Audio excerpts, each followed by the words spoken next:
Hi, and welcome back to another lesson. So in the past 4 lessons, we've learned 4 positions of the A minor pentatonic scale. So today we're going to go over the final 5th position, and then in the next lesson we can go over how we can tie all these positions together to create our own music. So before we do that, of course, here is the 5th position. The last position left off starting at the E note.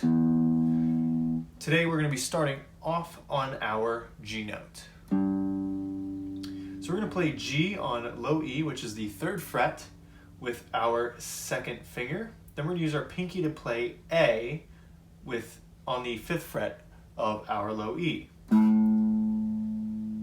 Next up, we're going to play our C note on the A string. So that's 3rd fret A. Then our D note on A, which is the 5th fret. Then we move on to our D string, and we're going to play the 2nd fret, which is going to be an E note with our 1st finger.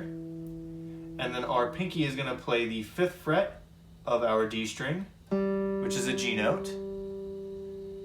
Then we move on to our G string, 2nd fret with our 1st finger. That's an A note.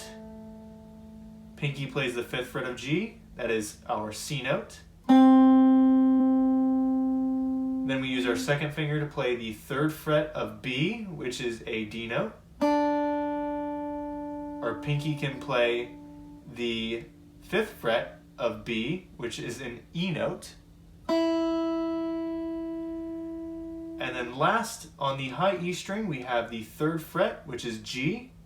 That's with our 2nd finger. And then finally, we have our 5th fret of high E with our pinky, and that's an A note.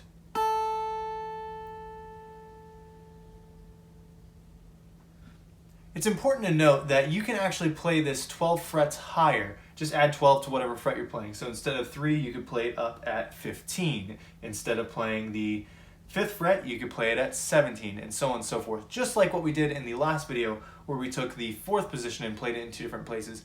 Any of the positions that can be added or subtracted by 12 will work in other positions on the guitar. Having that in mind, let's go ahead and set our metronome to 60 beats per minute, 4 beats in a measure, and we'll play through the entire exercise of going ascending and descending in pitch through the scale. So here's my metronome. 1, 2, 3, 4.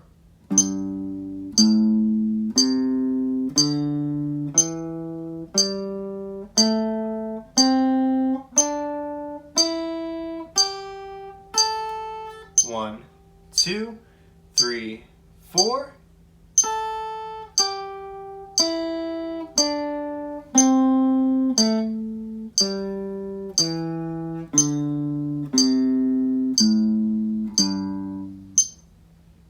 Okay, so now you've learned your 5th position of the A minor pentatonic scale. In the next lesson, like I said, we'll learn how we can tie all these together, and also the idea behind moving those shapes to be other scales. So thank you so much for watching this lesson, guys, and I will see you in the next one.